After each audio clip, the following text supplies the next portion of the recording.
La noche del 14 de marzo de 2023, la colonia Tabachines, en Zapopan, Jalisco, se preparaba para el cierre habitual de sus comercios. Las calles empedradas reflejaban la luz amarillenta de los postes municipales, y el aire arrastraba ese aroma característico de carne asada que durante décadas había definido la identidad gastronómica del barrio. En la esquina de las calles Roble y Magnolia, la taquería El Güero de Tabachines encendía sus últimas brasas del día, atendiendo a los clientes rezagados que buscaban una cena tardía antes de regresar a sus hogares. Rigoberto Oseguera Núñez, conocido por todos en el vecindario simplemente como Don Beto, limpiaba con meticulosidad la plancha de acero inoxidable mientras su hijo menor, Alejandro, de 17 años, acomodaba las sillas de plástico sobre las mesas para facilitar el trapeado del piso. El negocio llevaba funcionando 28 años en ese mismo local, heredado de su padre, quien a su vez lo había recibido de su abuelo. 3 generaciones de taqueros que habían alimentado a la comunidad, que habían visto nacer y morir a vecinos, que habían presenciado bodas, bautizos y funerales, siempre desde detrás de ese mostrador de azulejos verdes que Don Beto pulía cada mañana como si fuera un altar sagrado. Lo que muy pocos sabían y lo que Don Beto jamás mencionaba, por razones que esa noche quedarían trágicamente claras, era que compartía lazos de sangre directos con una de las figuras más buscadas y temidas del crimen organizado mexicano. Su madre, Consuelo Núñez Cervantes, era hermana menor de María Mabel Cervantes Quirós, madre de Nemesio Oseguera Cervantes, mejor conocido en los círculos del narcotráfico y en los expedientes de las agencias de inteligencia internacionales, como El Mencho, líder máximo del cártel Jalisco Nueva Generación. Esto convertía a Don Beto en primo hermano del hombre cuya organización criminal controlaba rutas de trasiego desde Sudamérica hasta Estados Unidos y cuya influencia se extendía por 23 estados de la República Mexicana. Don Beto había elegido conscientemente una vida alejada de ese mundo. Desde joven, cuando las primeras señales de lo que su primo llegaría a construir comenzaron a manifestarse, tomó la decisión de mantenerse al margen. No por cobardía, sino por una convicción profunda de que la violencia engendra violencia y de que el dinero manchado de sangre no compra tranquilidad, sino insomnio perpetuo. Durante años, esta decisión le había costado el distanciamiento de ciertos familiares, miradas de sospecha de vecinos que eventualmente descubrían el parentesco y una vigilancia constante de autoridades que nunca terminaban de creer que un hombre con esos vínculos pudiera dedicarse genuinamente a vender tacos de bistec y longaniza. Esa noche, sin embargo, el destino tenía preparado un encuentro que pondría a prueba todas las convicciones de Don Beto y que desataría una cadena de eventos cuyas repercusiones se sentirían durante meses en el estado de Jalisco y más allá de sus fronteras. Eran aproximadamente las 11:40 de la noche cuando una camioneta Chevrolet Suburban de color negro, con vidrios polarizados y sin placas de circulación, se estacionó frente a la taquería. Del vehículo descendieron 5 hombres jóvenes, ninguno mayor de 25 años, vestidos con ropa deportiva de marcas costosas, cadenas de oro gruesas colgando de sus cuellos y ese andar característico de quienes portan armas bajo la ropa y saben que las van a usar. Don Beto los identificó inmediatamente por lo que eran. 30 años viviendo en Jalisco le habían enseñado a reconocer las señales, a leer el lenguaje corporal de los sicarios, a detectar la amenaza antes de que ésta se materializara en palabras o en balas. El que parecía ser el líder del grupo, un joven delgado de cabello rapado, con un tatuaje de lágrima bajo el ojo izquierdo, que en el código carcelario significa asesinato consumado, se acercó al mostrador mientras los otros 4 se posicionaban estratégicamente cubriendo las posibles salidas del local.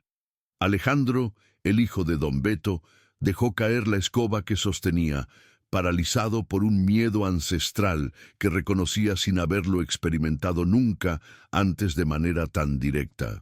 El joven del tatuaje sonrió con esa sonrisa vacía que caracteriza a quienes han perdido la capacidad de sentir empatía por sus semejantes. Con voz pausada pero amenazante, le informó a don Beto que a partir de esa noche, la taquería El Güero de Tabachines pasaría a formar parte de la cuota de derecho de piso que su organización cobraba a todos los comercios de la zona. La cantidad inicial sería de 15,000 pesos semanales, pagaderos cada domingo antes del mediodía, y cualquier retraso o intento de involucrar a las autoridades resultaría en consecuencias que prefería no tener que describir frente al muchacho. Don Beto sintió cómo la sangre le hervía en las venas. No era la primera vez que enfrentaba a extorsionadores. Durante los años más violentos del conflicto entre cárteles, cuando Jalisco se convirtió en un campo de batalla entre el CJNG y los Zetas, había tenido que lidiar con amenazas similares, pero siempre había logrado resolverlas sin llegar a la violencia, utilizando una combinación de diplomacia, contactos y, en casos extremos, pequeños pagos que funcionaban más como propinas que como verdaderas extorsiones. Esta vez, sin embargo, algo se sentía diferente. Quizás fue la arrogancia en los ojos del joven sicario, quizás fue la presencia de su hijo presenciando la humillación, o quizás fue el simple agotamiento de décadas pretendiendo ser invisible.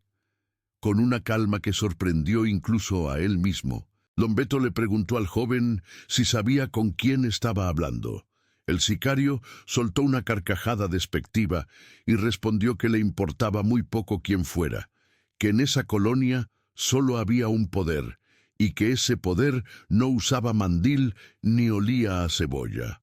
Los otros 4 hombres rieron celebrando el insulto de su jefe, sin notar cómo los ojos de don Beto habían cambiado, cómo en sus pupilas se encendía algo que no era miedo, sino determinación. Lo que sucedió en los siguientes segundos quedaría registrado en las cámaras de seguridad del local que don Beto había instalado años atrás, precisamente para situaciones como esta. El taquero metió la mano bajo el mostrador, donde junto a los trapos y las botellas de salsa guardaba un teléfono celular que nunca usaba para llamadas personales. Marcó un número de memoria, los únicos 10 dígitos que se había permitido memorizar de ese mundo que tanto había intentado evitar, y cuando respondieron al otro lado de la línea, pronunció solo 2 palabras antes de colgar: sangre llama. El joven sicario, interpretando el gesto como un intento de llamar a la policía, sacó una pistola escuadra del cinto de su pantalón y la apuntó directamente a la frente de don Beto. La amenaza era clara y el dedo ya presionaba el gatillo cuando el teléfono del propio sicario comenzó a sonar con insistencia. Desconcertado, el joven miró la pantalla y su rostro se transformó instantáneamente. El color abandonó sus mejillas, sus ojos se abrieron con un terror que segundos antes habría parecido imposible en ese rostro endurecido por la violencia, y su mano comenzó a temblar de manera incontrolable.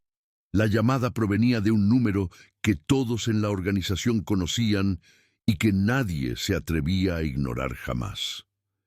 El sicario contestó con un hilo de voz. Escuchó durante aproximadamente 40 segundos sin pronunciar palabra alguna, y cuando la llamada terminó, se dejó caer de rodillas frente al mostrador de azulejos verdes, como si sus piernas hubieran perdido toda capacidad de sostenerlo. Con lágrimas brotando de sus ojos y la voz quebrada por el pánico, comenzó a suplicar perdón a don Beto, a besar sus manos manchadas de grasa de la plancha, a jurar por su madre y por todos los santos que no sabía, que nadie le había dicho, que si hubiera sabido jamás, se habría atrevido. Los otros 4 sicarios observaban la escena completamente paralizados, sin entender qué estaba sucediendo, sin comprender cómo su líder, el hombre al que habían visto ejecutar rivales sin pestañear, se encontraba ahora de rodillas llorando frente a un taquero de 62 años. Alejandro, el hijo de don Beto, tampoco entendía nada. Su padre nunca le había hablado de esa parte de la historia familiar, nunca le había revelado el secreto que cargaba como una piedra invisible sobre los hombros. Don Beto, con la misma calma con que había hecho la llamada, le indicó al joven que se levantara, que guardara su arma, que se fuera con sus hombres y que jamás volviera a poner un pie en la colonia Tabachines. El sicario obedeció como un autómata, arrastrándose hacia la salida con sus compañeros, siguiéndolo en un silencio sepulcral. Antes de subir a la Suburban, el joven se volteó una última vez hacia la taquería y gritó que lo perdonara, que no sabía, que por favor intercediera por él, que tenía familia, que su madre estaba enferma. La camioneta arrancó con un chirrido de llantas y desapareció en la noche de Zapopan, dejando tras de sí un silencio denso que se podía cortar con un cuchillo. Alejandro miró a su padre buscando explicaciones, pero don Beto solo negó con la cabeza y murmuró que era mejor no saber, que había cosas que una vez conocidas no se podían desconocer, y que él había pasado toda su vida protegiendo a su familia de ese conocimiento. Lo que ninguno de los dos sabía en ese momento era que la llamada de don Beto había activado una maquinaria que él mismo no podría detener. A kilómetros de distancia, en una residencia cuya ubicación exacta era uno de los secretos mejor guardados del país, Nemesio Oseguera Cervantes acababa de enterarse de que sicarios que supuestamente operaban bajo su estructura habían amenazado a su primo, habían apuntado un arma a la cabeza de su sangre, habían faltado al respeto a la única parte de su familia que había permanecido limpia, honesta y trabajadora a pesar de las circunstancias. El Mencho no era un hombre conocido por su misericordia. Su ascenso al poder dentro del crimen organizado mexicano había estado pavimentado con cadáveres de quienes habían cometido ofensas mucho menores que la que esos 5 jóvenes acababan de perpetrar. En su código, forjado en los años de violencia que transformaron a un ex policía municipal en uno de los criminales más buscados del hemisferio occidental, la familia era sagrada. No la familia criminal, no los lazos de lealtad que unían a su organización, sino la familia de sangre, los vínculos que precedían todo lo demás y que ningún negocio podía comprar ni ninguna traición podía romper. Esa misma noche, antes de que el sol de marzo comenzara a asomarse sobre las montañas que rodean la zona metropolitana de Guadalajara, el Mencho convocó a una reunión de emergencia con sus lugartenientes más cercanos. La información era clara. Los 5 sicarios pertenecían a una célula que operaba en la zona de Zapopan bajo el mando de un hombre conocido como El Chivo, un exmilitar que se había unido a la organización 3 años atrás y que había demostrado eficiencia suficiente como para ganarse un territorio propio. El Chivo había implementado un esquema de extorsión agresivo que incrementaba las ganancias de su célula, pero que aparentemente no incluía un protocolo de investigación sobre quiénes eran las víctimas antes de amenazarlas. Las órdenes que el Mencho emitió esa madrugada fueron transmitidas a través de la cadena de mando, con la velocidad y precisión que caracterizaba a una organización que había sobrevivido y prosperado en un entorno donde los errores se pagan con la vida. El Chivo y los 5 sicarios que habían participado en el incidente de la taquería debían ser localizados y llevados ante el líder máximo para rendir cuentas. No era una opción, no era una sugerencia, era una sentencia que solo permitía una forma de cumplimiento. Mientras tanto, en la colonia Tabachines, don Beto pasó la noche sin poder conciliar el sueño. Sentado en la cocina de su pequeña casa ubicada a 3 cuadras de la taquería, con una taza de café frío entre las manos, repasaba mentalmente las implicaciones de lo que había hecho. Durante casi 3 décadas había logrado mantener la distancia, había resistido las tentaciones y las amenazas, había criado a sus 4 hijos lejos de ese mundo de violencia y muerte prematura. Una sola llamada, 2 palabras pronunciadas en un momento de rabia y orgullo herido, y todo ese esfuerzo podría derrumbarse como un castillo de naipes. Su esposa, Margarita, una mujer de cabellos grises y ojos que habían visto demasiado sin jamás preguntar, se sentó junto a él en silencio. Después de 35 años de matrimonio, ella conocía los silencios de su marido mejor que sus palabras. Sabía que algo grave había ocurrido, algo relacionado con ese pasado que don Beto siempre se había negado a discutir. No preguntó qué era porque sabía que él se lo contaría cuando estuviera listo, y porque intuía que la respuesta podría ser más de lo que ella estaba preparada para escuchar. Alejandro, por su parte, no durmió en toda la noche. Encerrado en su habitación, con el corazón todavía acelerado por la experiencia vivida, navegaba en su teléfono buscando información que pudiera explicar lo que había presenciado. Cuando finalmente encontró los artículos periodísticos que conectaban los puntos, cuando leyó los informes sobre el CJNG y su líder, cuando descubrió fotografías de archivo que mostraban un parecido innegable entre ese hombre buscado por múltiples gobiernos y su propio padre, sintió como si el suelo se abriera bajo sus pies. Todo lo que creía saber sobre su familia, sobre su propia identidad, se desmoronaba en un instante. El amanecer del 15 de marzo trajo consigo una calma engañosa a la colonia Tabachines. Don Beto abrió la taquería a la hora habitual, a las 7 de la mañana, como si nada hubiera ocurrido. Los primeros clientes del día, trabajadores de construcción que buscaban un desayuno sustancioso antes de su jornada, no notaron nada diferente en el rostro del taquero que les servía tacos de cabeza y barbacoa, como cada mañana desde hacía décadas. Pero algo había cambiado fundamentalmente. Don Beto lo sentía en cada fibra de su ser, en la forma en que ahora miraba hacia la calle cada vez que un vehículo se estacionaba cerca, en la manera en que calculaba mentalmente las rutas de escape de su propio negocio. A las 10 de la mañana, una camioneta blanca sin distintivos se detuvo frente a la taquería. De ella bajaron 2 hombres vestidos con trajes que contrastaban notablemente con el ambiente humilde del barrio. Entraron al local con paso decidido y le pidieron a don Beto que los acompañara para una conversación privada. No fueron agresivos, no exhibieron armas, pero había algo en su postura, en la forma en que sus ojos recorrían constantemente el entorno, que no dejaba lugar a dudas sobre quiénes eran y a quién representaban.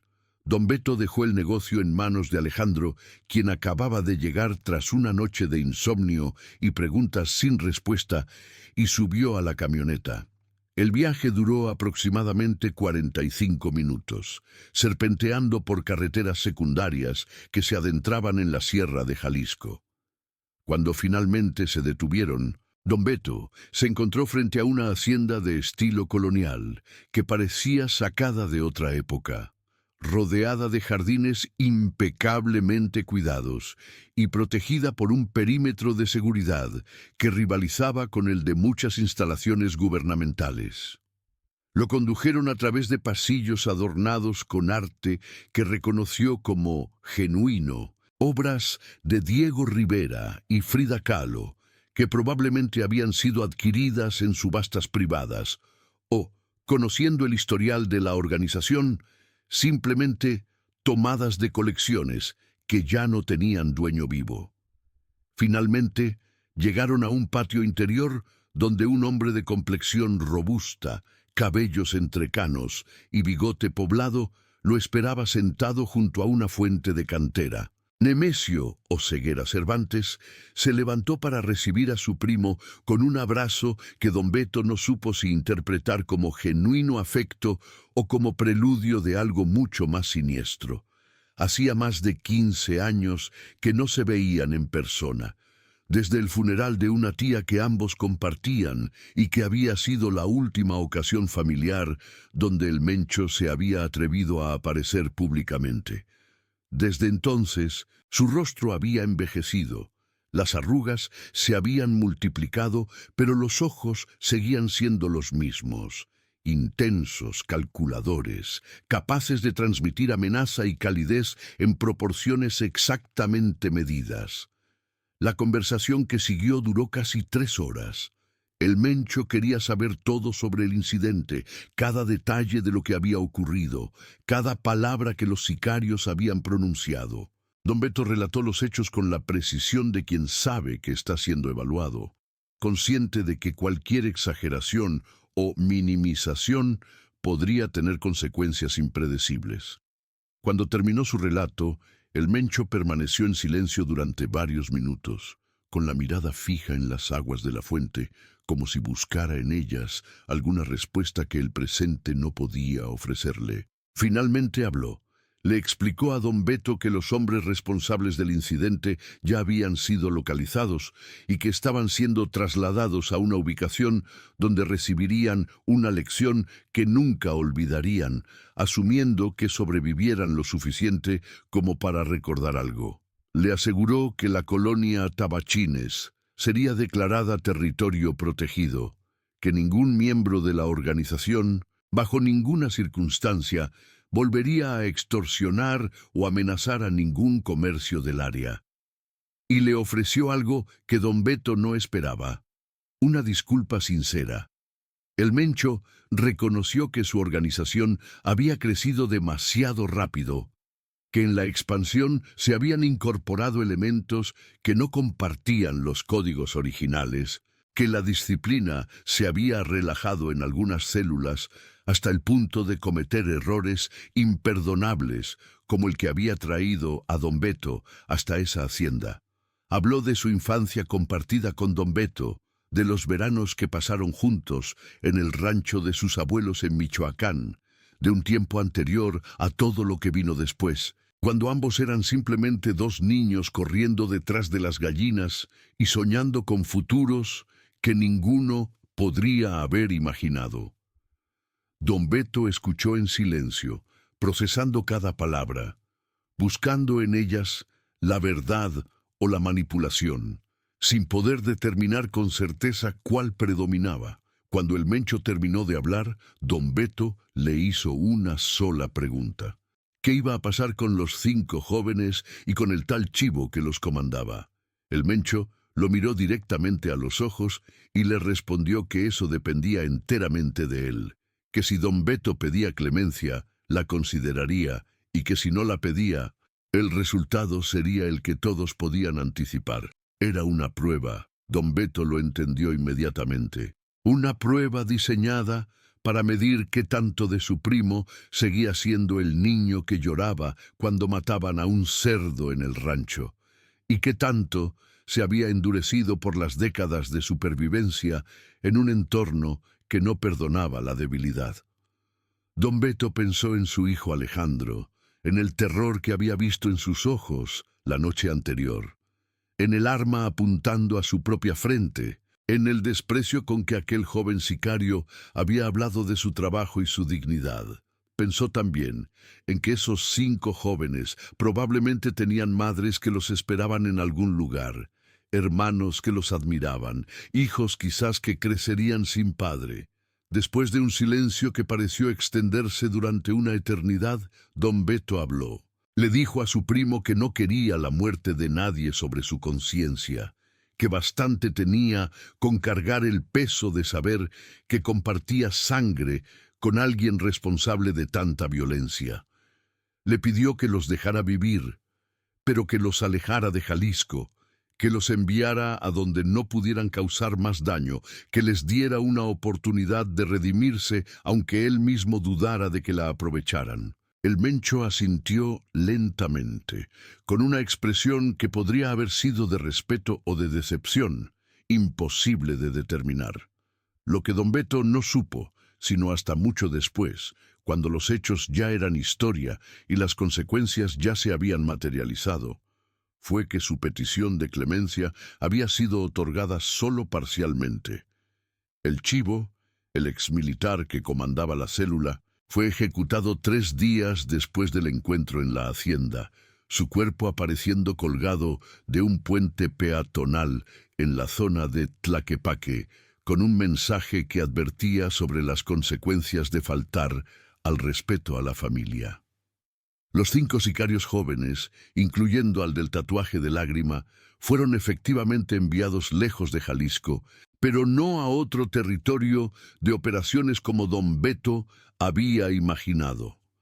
Fueron entregados a una célula que operaba en la frontera norte, en uno de los puntos más peligrosos del país, donde las probabilidades de supervivencia para cualquiera que no conociera el terreno eran prácticamente nulas.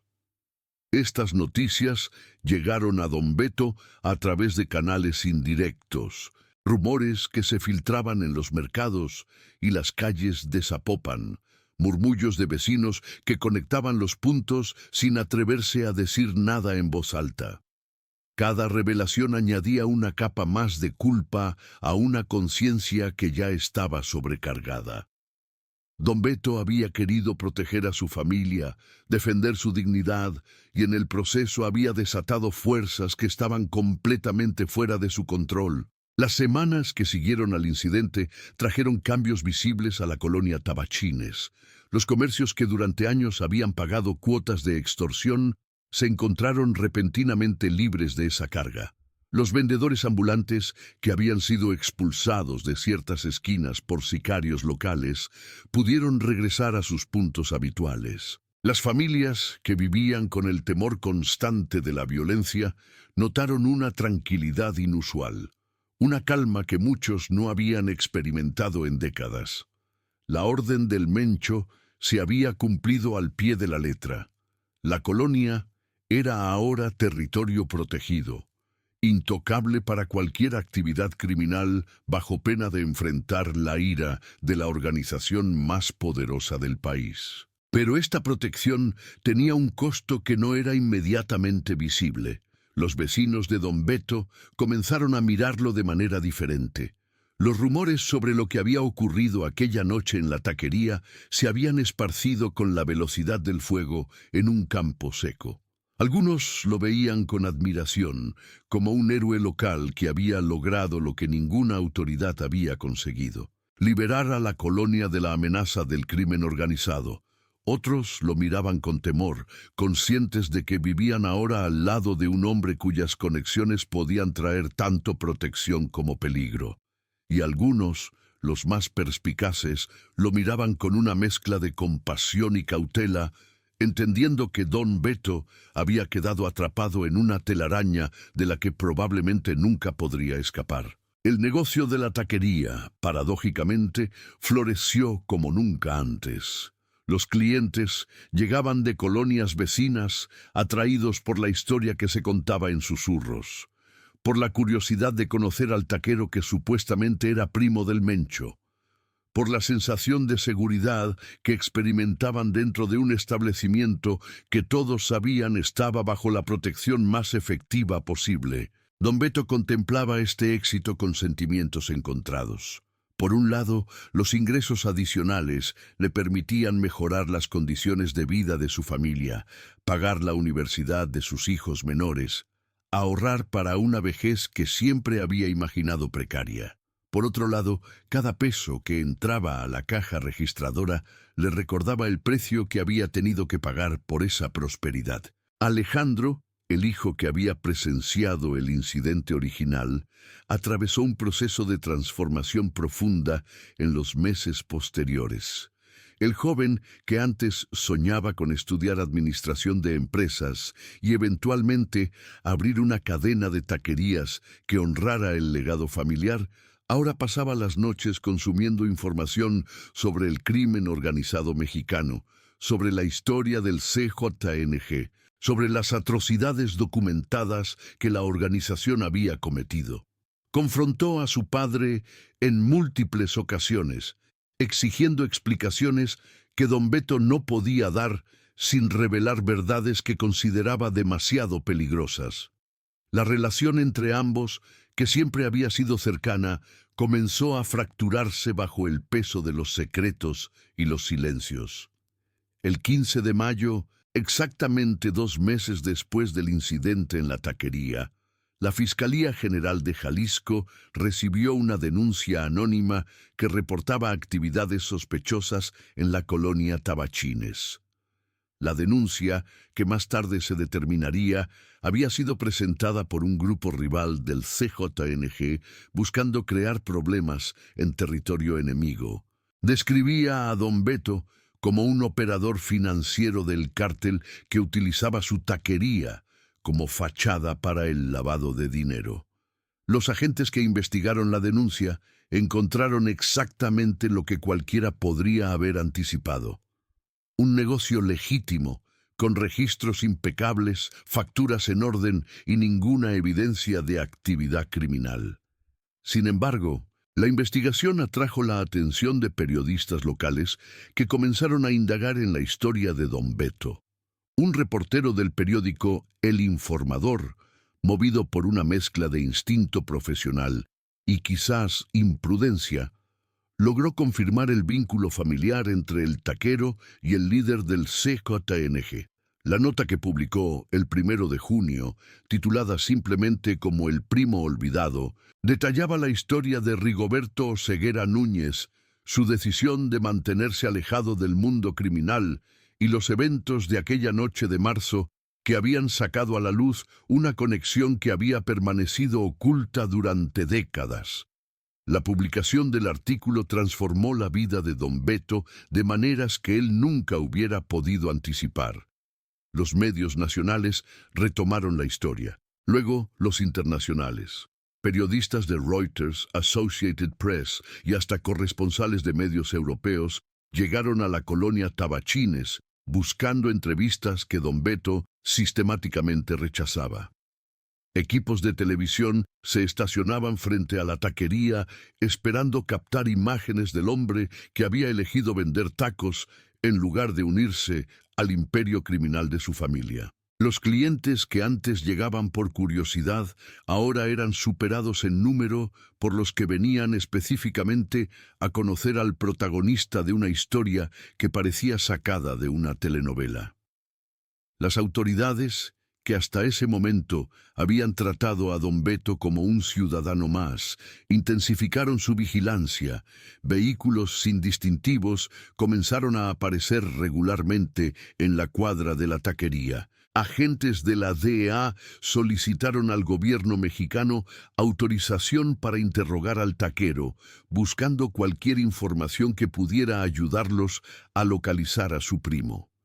El SAT inició una auditoría exhaustiva de todos los registros financieros del negocio y de las cuentas personales de don Beto, buscando irregularidades que justificaran una acción legal. No encontraron nada, porque no había nada que encontrar, pero el proceso mismo era una forma de presión que desgastaba lentamente la tranquilidad de toda la familia.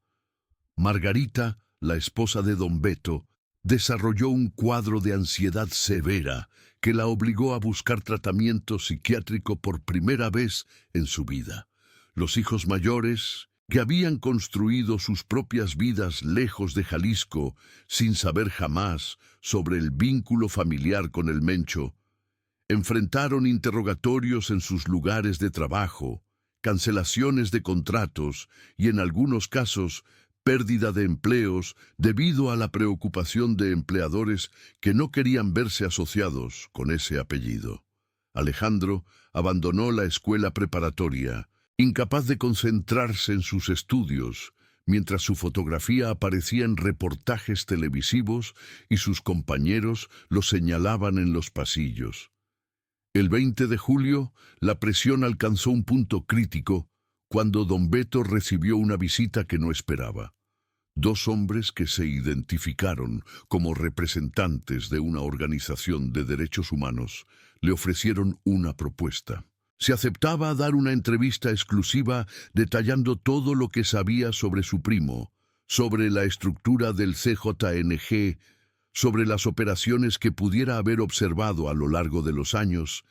Ellos le garantizarían protección, reubicación y una nueva identidad para toda su familia en el extranjero. Don Beto los escuchó con paciencia, les agradeció su preocupación y les pidió que se retiraran de su taquería antes de que él mismo los sacara.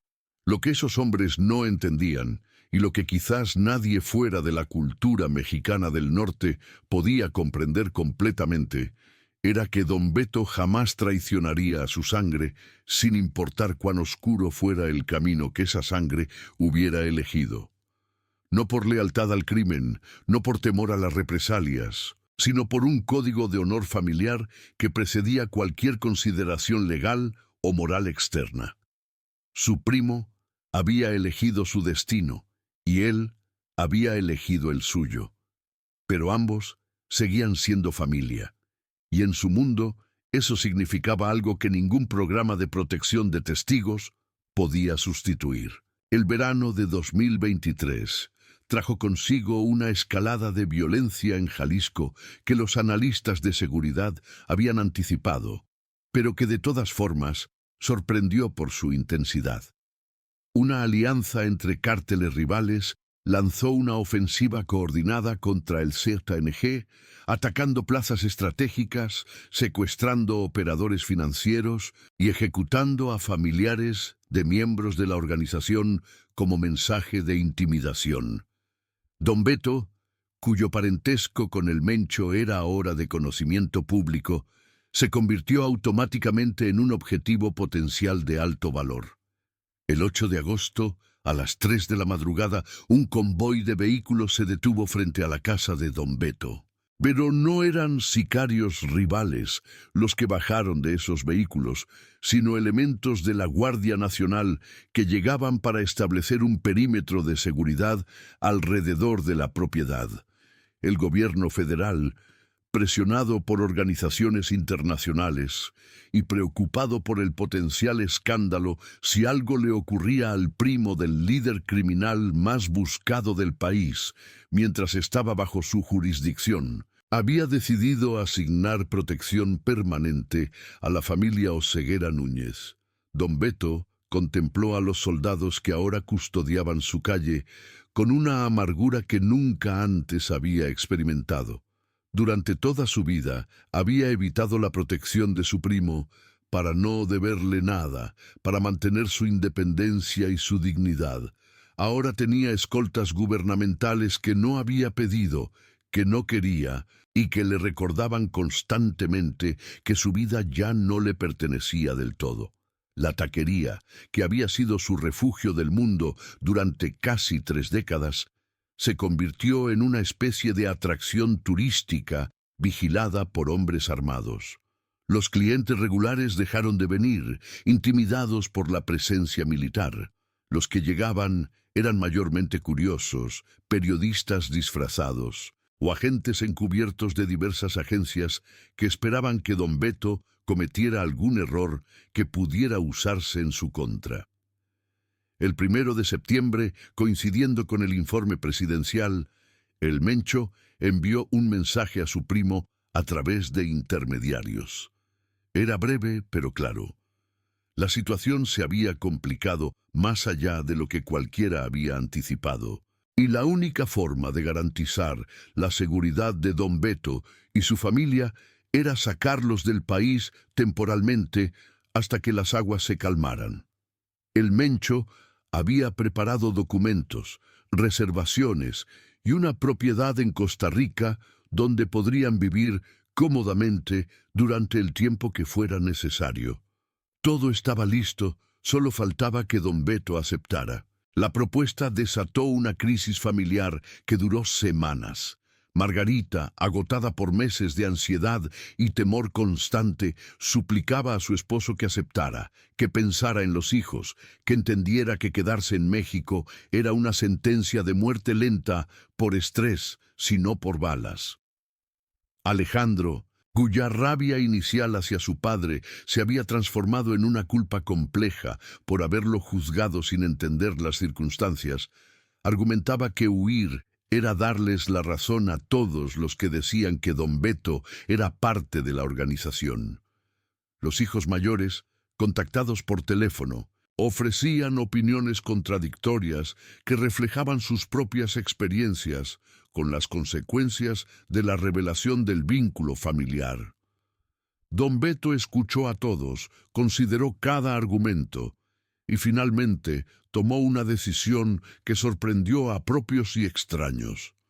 No aceptaría la ayuda de su primo para salir del país, porque hacerlo sería finalmente cruzar la línea que había pasado toda su vida protegiendo. Tampoco cerraría la taquería ni abandonaría la colonia Tabachines, porque hacerlo sería admitir una derrota ante fuerzas que él nunca había elegido combatir. En cambio, haría algo que nadie esperaba. Convocaría una conferencia de prensa para contar su historia completa, sin filtros ni protecciones, dejando que el público juzgara por sí mismo si un hombre podía ser culpable por los pecados de su sangre. La conferencia tuvo lugar el 15 de octubre en el salón de eventos de un hotel en Guadalajara. La convocatoria atrajo a más de 150 periodistas de medios nacionales e internacionales, representantes de organizaciones de derechos humanos, académicos que estudiaban el fenómeno del crimen organizado mexicano, e incluso diplomáticos de varios países que seguían el caso con interés. Don Beto llegó acompañado únicamente por Alejandro, quien había decidido apoyar a su padre públicamente después de meses de conflicto interno. Durante casi 2 horas, Rigoberto Oseguera Núñez habló sin interrupciones. Contó la historia de su familia, de cómo 2 primos que habían jugado juntos de niños habían tomado caminos radicalmente opuestos. Describió las presiones que había enfrentado a lo largo de los años para unirse a la organización, las ofertas de dinero y poder que había rechazado, las amenazas veladas que había ignorado.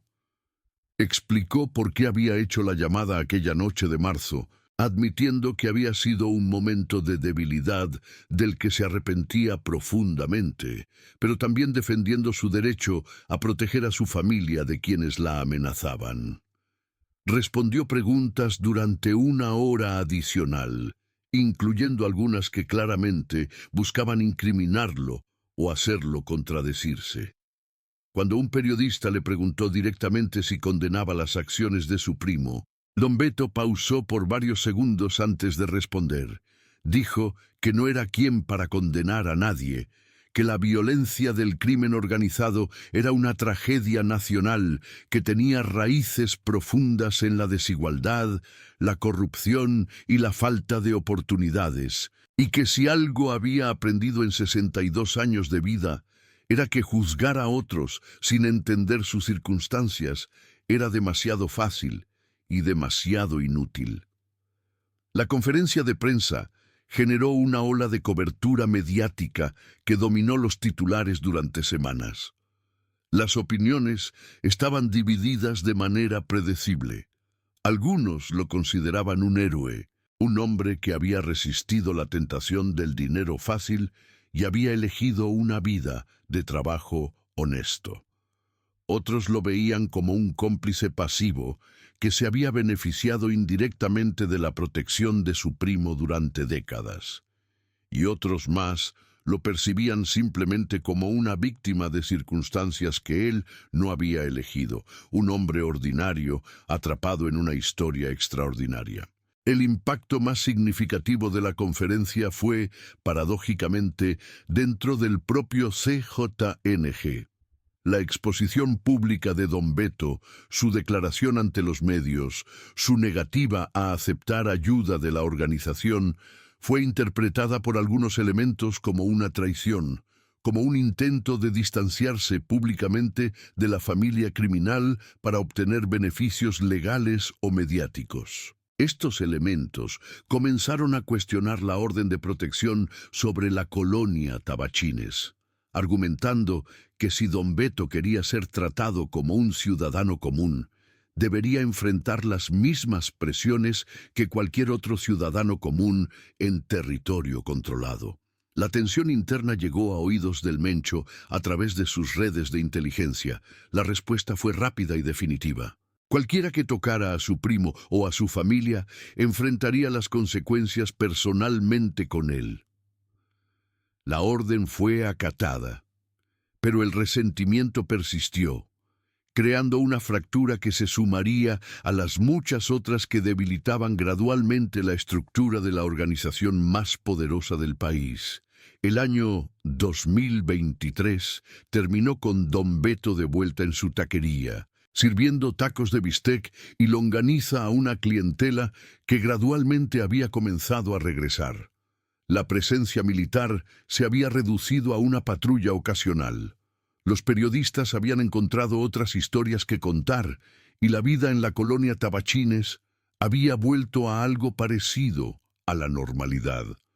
Pero todos sabían que esa normalidad era frágil, que bastaba un solo incidente para que todo volviera a estallar. Alejandro regresó a la escuela preparatoria, decidido a completar sus estudios y eventualmente estudiar Derecho. Su experiencia lo había transformado.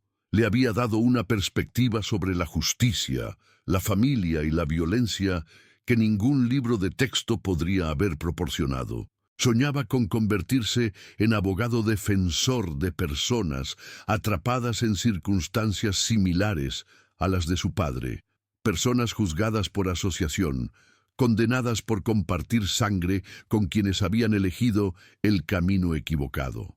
Margarita continuó su tratamiento psiquiátrico, encontrando gradualmente un equilibrio que le permitía funcionar día a día.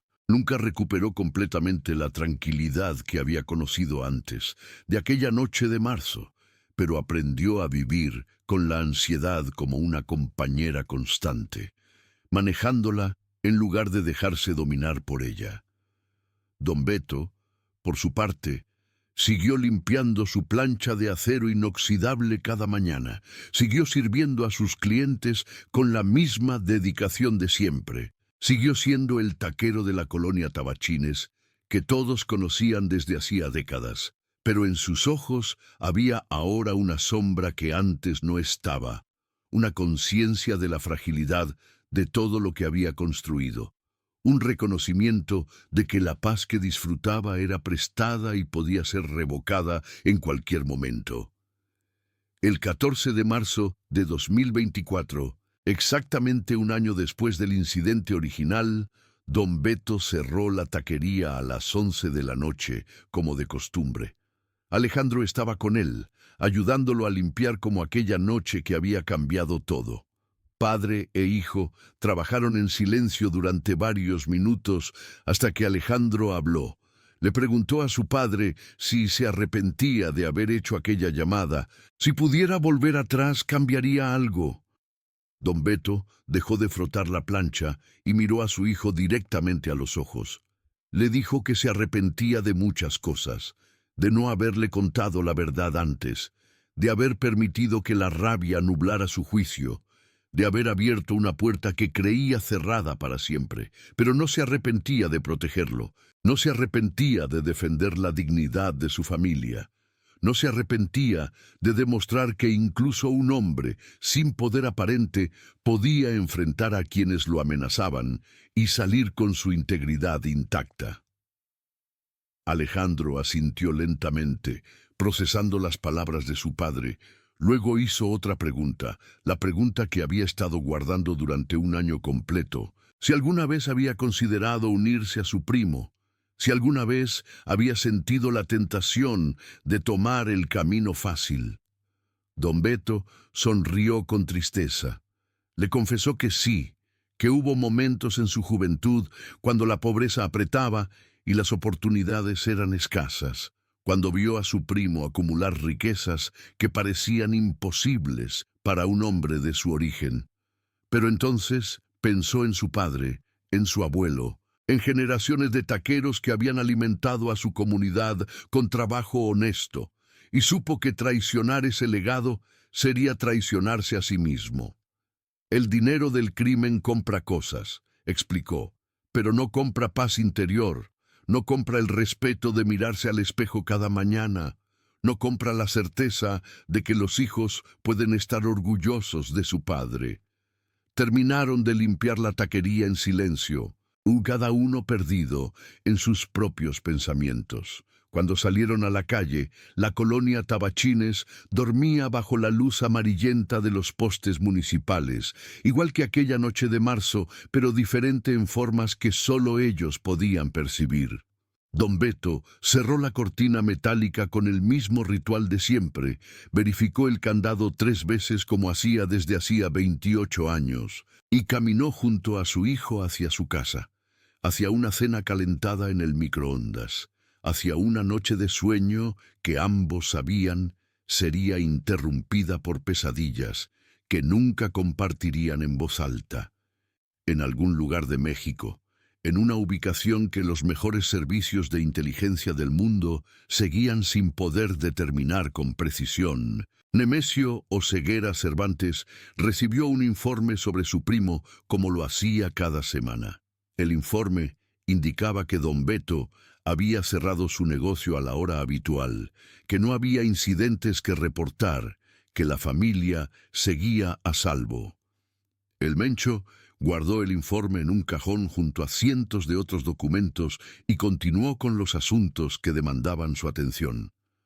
Rutas de trasiego que proteger, territorios que defender, enemigos que eliminar, pero por un momento, antes de sumergirse nuevamente en el mundo de violencia que había construido, pensó en el primo que había elegido vender tacos en lugar de liderar ejércitos, que había preferido la paz de una vida ordinaria sobre la adrenalina del poder absoluto. Y en ese momento, aunque jamás lo admitiría ante nadie, el hombre más buscado del hemisferio occidental sintió algo parecido a la envidia por el taquero de la colonia Tabachines, que dormía tranquilo cada noche sabiendo exactamente quién era y quién había elegido ser. La historia de don Beto y su taquería no terminó aquella noche de aniversario, así como no había terminado ninguna de las noches anteriores, ni terminaría en las noches por venir. Continuó desarrollándose día tras día, taco tras taco, en una colonia de Zapopan que había vuelto a ser un lugar tranquilo, donde los vecinos se saludaban por la mañana y los niños jugaban en las calles hasta que oscurecía.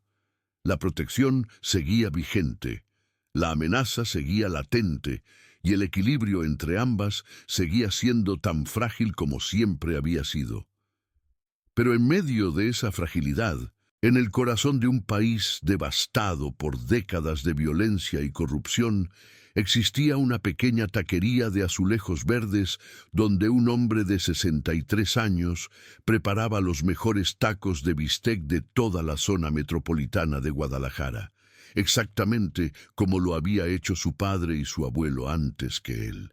Y mientras esa taquería siguiera abierta, mientras la plancha siguiera caliente y los clientes siguieran llegando, la historia demostraría que era posible elegir un camino diferente, que la sangre no determinaba el destino, y que incluso en las circunstancias más extremas, un hombre podía definirse por sus acciones y no por su apellido. Este es el relato de Rigoberto Oseguera Núñez, el taquero de Tabachines, primo del Mencho, ciudadano ordinario de un país extraordinariamente complicado, protagonista involuntario de una crónica que México sigue escribiendo cada día con tinta de sangre y esperanza.